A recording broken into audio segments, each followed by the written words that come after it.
কাঠ আর মানুষের মিতালির এই গল্প আলতাপুল গ্রামের প্রায় প্রতিটি বাড়ির প্রতিটি ঘরের।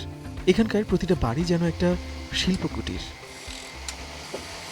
যে জনপদে ছিল শুধু আলভাঙা ফসলের ক্ষেত, আজ সে পথে নিয়ম করে সূর্য হাসে। টুকরো কাঠের শিল্প এক অপার সম্ভাবনার কথা বলে, যে শিল্প বদলে দিয়েছে হাজারো মানুষের জীবনের গল্প। তা জানতে এবং জানাতে চাই, সঙ্গে থাকুন।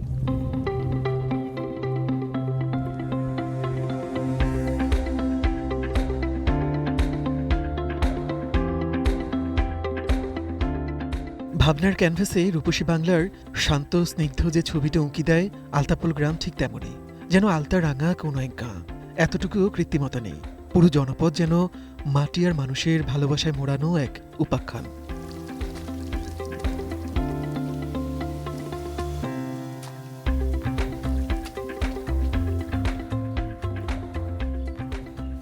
কি অবস্থা কাকা? কই নিয়ে যান? জমিতে? জমিতে।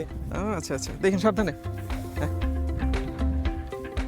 জীবনের ব্যস্ততায় এখানে রোজ সকালের আড়মোড়া ভাঙে। কাঁদামাটির বুকে স্বপ্ন বুনে কৃষক, বাড়ির উঠোনে গায়ের বধূর নিত্যদিনের ব্যস্ততা, কিশোরীদের ছুটে চলা সুন্দর আগামীর পথে। যশোরের কেশবপুর উপজেলার এই গ্রামের রয়েছে অন্য এক পরিচয়, ভিন্ন এক রূপ, যা বাংলার অন্য ৮-১০টা গ্রাম থেকে আলতাপুল গ্রামকে আলাদা করে নতুন পরিচয় দিয়েছে। অচেনা সেই রূপ দেখতে গ্রামের মেঠোপথ আর উঠোন পেরিয়ে ঢু মারতে হবে বাড়ির ভেতরে জীর্ণশীর্ণ ঘরের কোণে।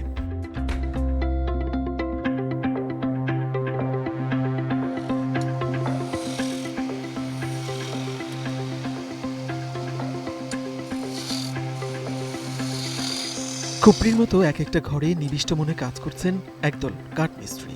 মলিন পোশাক, মলিন মুখ, কিন্তু প্রতিটা মুখচ্ছবি যেন প্রচ্ছন্ন কোনো এক শিল্পীর।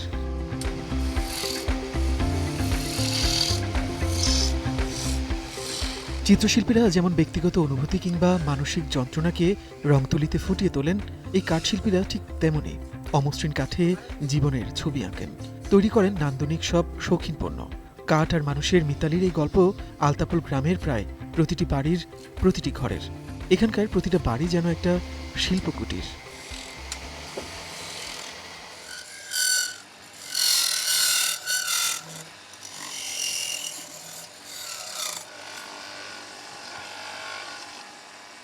এগুলো আমরা বানাই, ববিন থেকে কাটাই, সমিল থেকে কাটাই, শাল তুলিয়ে রোদি শুকাই, গুরু কাটা করি, তা বানাই। একটা মালের নির্ধারণ তো আছে, যে এই হাঁড়িটা বানালি ৩ টাকা মজুরি। নগদ নিয়ে এলো হার নামানা হার অফার। সর্বনিম্ন ১০,০০০ টাকা রেমিটেন্স নগদে পাঠালে থাকছে স্বর্ণের হার জেতার সুযোগ। ঠিক আছে, তাই ১০০ পিস ১৫০ পিস এরকম বানাতে পারি।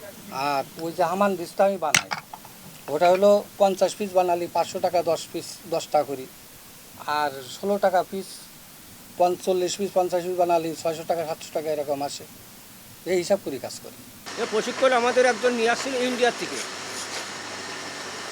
সেই লোকের মাধ্যমে আমরা সবাই শিখছি আর কি। আমরা এই কাঠের পরে আর কি ৫০ রকম আইটেম সবই তৈরি করতে পারি। এই কাঠের ধরেন ফুলদানি, মোমদানি, ইয়াস্টেরে, এই যে আলু ভর্তা তৈরি করেছি আমি, তারপরে চুরি আলনা, এরকম আর কি বিভিন্ন আইটেম আছে ৫০টি মতো আর কি। আমি প্রথমে হইতেছে মাঠে কৃষিকাজ করতাম, তারপরে কী করে আমার এক বাইকও মোটর আনলো, মোটর আনলো, বলে কাকা তুমি আমার এই কাজ শেখো। আচ্ছা, তাই গেলাম। প্রথম দিন তো সারাদিন কাঠ নষ্ট হয়ে গেল, তো মাল হইল না। বিকেলে যাই তাই ৫০০ মাল হইল। শুধু আলতাপুল নয়, কাঠকুটির শিল্পের ব্যাপ্তি ছড়িয়েছে পাশের কন্দরপুকুর, বরেঙ্গা ও মঙ্গলকোট গ্রামেও। গ্রামীণ অর্থনীতিতে যা যুক্ত করেছে ভিন্ন মাত্রা।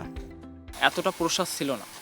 বাঁশ দিয়ে প্রথমে ফুলদানি, কাঠের ফুলদানি, কলমদানি এইগুলো তৈরি করা শেখে। আস্তে আস্তে সময়ের ব্যবধানে এটা বিস্তারিত লাভ করে। যেহেতু অনেক চেষ্টা করার পরে আমরা শিখছি, তারপরে এলো সহজ হয়েছে। এর আগে তো সহজ ছিল না। আমরা শিখছি, এলো প্রশিক্ষণ নিয়েছি, প্রশিক্ষণ নেওয়ার পরে এলো কি সহজ হয়েছে। এমনি খুব কষ্টের কাজ, কাঠের কাজ খুব কষ্টের কাজ। মিস্ত্রি সবগুলো রানিং আছে। কাঠ আমি ২৩ মাইল থেকে কিনি এবং বাইরে থেকেও নিজস্বভাবেও নিয়ে আসি। নিজস্ব একটি সমিল আছে। এখানকার কাঠ পণ্য তৈরির মূল উপাদান মেহগনি কাঠ। যা রাষ্ট্রের বিভিন্ন জেলার হাট থেকে সংগ্রহ করা হয়।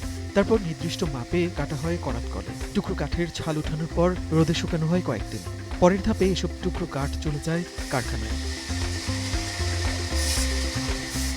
বিদ্যুৎ চালিত মোটর, ঘূর্ণায়মান কাঠে বাটালির ছোঁয়া, তারপর শিরীষ কাগজ দিয়ে ঘষে মসৃণ করে রং পুলিশ দেয়া। মুহূর্তেই তৈরি হয় নানা রকম পণ্য। খোলা চোখে এটি কাঠের ছোট্ট একটা গ্লাস, কিন্তু কাঠের এই জিনিসপত্রগুলোর পেছনেও আছে দারুণ সব গল্প, জড়িয়ে আছে এই অঞ্চলের বহু মানুষের জীবন।